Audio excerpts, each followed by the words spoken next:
साथियों नमस्कार। कृषि बाजार भरतपुर से मैं हरपाल सिंह। साथियों चर्चा करेंगे सरसों और विदेशी खाद्य तेल बाजारों के विषय में, लेकिन उससे पहले आप सभी से वही अनुरोध कि जो भी साथी हमारे चैनल पर नए हैं वो हमें लाइक, सब्सक्राइब और शेयर भी कर सकते हैं। साथियों सरसों के अंदर स्टेबिलिटी यानी कि 25 से 50 रुपये के सुधारों की स्थितियाँ देखने को मिल रही हैं, लेकिन जिन बाजारों के अंदर कल 25 से 50 रुपये की तेजी दर्ज की गई थी उनमें आज स्टेबिलिटी यानी कि स्थिरता का दौर देखने को मिल रहा है। भरतपुर मंडी जो कल 6311 रुपये के भाव थे आज घट करके 6300 रुपये के बोले जा रहे हैं। उसी प्रकार से दिल्ली के अंदर 25 रुपये की तेजी के साथ भाव 6475 रुपये के और चरखी दादरी में 50 रुपये की तेजी के साथ भाव 6450 रुपये के बोले गए। उसी प्रकार से गोयल कोटा के भाव जो कल 6350 रुपये थे वो 50 रुपये की तेजी के साथ 6400 रुपये और उसी प्रकार से आरडीजी सॉल्वेंट के भाव जो कल 6400 रुपये के थे बढ़ करके 6450 रुपये के बोले जा रहे हैं। यानी कि जिन मंडियों में कल 25 से 50 रुपये के सुधार हुए थे वो आज स्थिर हैं और जिन मंडियों में कल कोई प्रतिक्रिया नहीं थी उनमें आज 25 से 50 रुपये की तेजी सरसों के अंदर देखने को मिल रही है।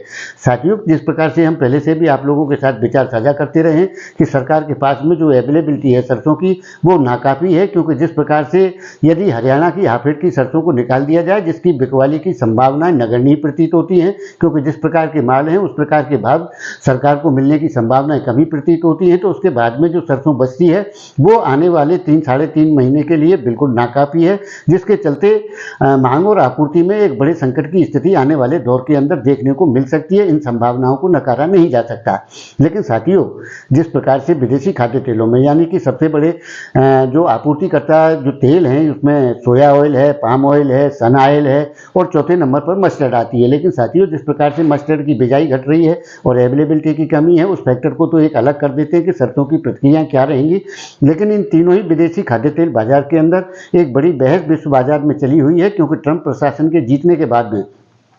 इस प्रकार के अनुमान लगाए जा रहे हैं कि बायोफ्यूल को जो अभी तक सपोर्ट मिल रहा था वो ट्रंप प्रशासन में नहीं मिलेगा, क्योंकि ट्रंप प्रशासन प्राकृतिक गैस और क्रूड ऑयल के उत्पादन पर विशेष ध्यान देने की जोर देता है। वो खाद्य तेलों के बायोफ्यूल में इस्तेमाल की इजाज़त के बिल्कुल खिलाफ है, तो उसके चलते खाद्य तेलों में उन ट्रंप प्रशासन के अनुसार मंदी की स्थितियाँ बनती है। लेकिन जिस प्रकार से इंडोनेशिया के द्वारा B40 का फार्मूला जो दिया गया है उसे 2026 तक B50 में तब्दील करने की जो सिफारिश की गई थी साथियों वो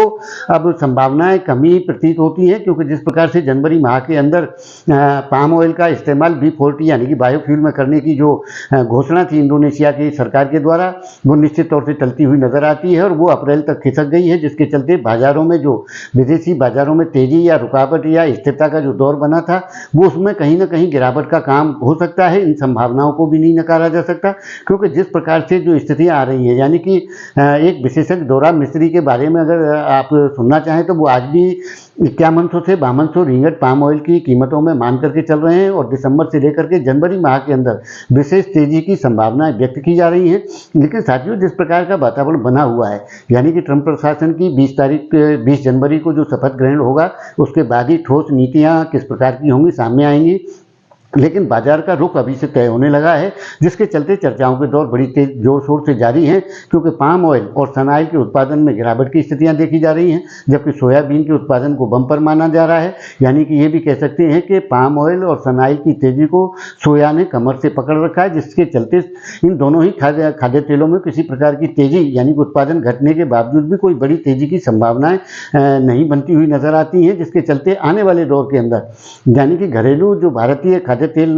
जो बाजार है उसके अंदर इनके जो फर्क पड़ेंगे वो एक नगण्य की स्थिति में होंगे, क्योंकि सरसों का रास्ता अलग बनता हुआ प्रतीत होता है, जबकि अन्य तेलों की स्थितियां विदेशी बाजार और नीतियों के आधार पर ही तय होंगी, क्योंकि भारत और चाइना ही सबसे बड़े आयातक देश हैं। उसके बाद में यूरोपीय देशों ने या अमेरिका वगैरह जो वैसे देश हैं उन्होंने तो जैसे मस्टर्ड ऑयल पर बैन लगा रखा है, उसी प्रकार से पाम ऑयल के जो यूटिलाइजेशन है उनको भी वो बायोफ्यूल के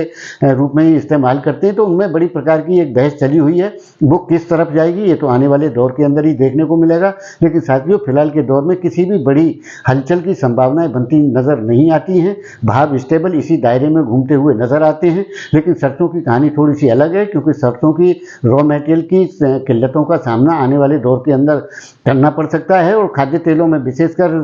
सन ऑयल और पाम ऑयल या सोया ऑयल के जो भाव हैं उनमें गिरावट की स्थितियां भले ही हों, लेकिन सरसों ऑयल की स्थितियां बिल्कुल विपरीत होती नजर आती हैं और इनके अंदर बड़े अंतर होने की संभावना संभावनाएं भी बनती हुई नजर आती हैं। लेकिन साथियों, जिस प्रकार की स्थितियां आने वाले दौर के अंदर बनती हुई प्रतीत हो रही हैं, उनमें किसी गिरावट या घबराहट जैसी स्थितियां तो बिल्कुल भी नहीं है। लेकिन जिस प्रकार से जो तेजी के वातावरण है, विदेशी बाजारों में जो हलचल चल रही है, उसके चलते ठहराव जरूर उन तेलों में देखा जा सकता है। लेकिन सरसों तेल के अंदर मांग आने पर, यानी कि इसकी खपत बढ़ने के कारण इसमें अच्छे उछाल की संभावनाओं से इनकार नहीं किया जा सकता, क्योंकि रॉ मटेरियल की किल्लत बिल्कुल सर्वविदित है। तो साथियों, आपकी इस विषय में क्या राय है? आप अपनी राय कमेंट माध्यम से दे सकते हैं। तब तक के लिए धन्यवाद।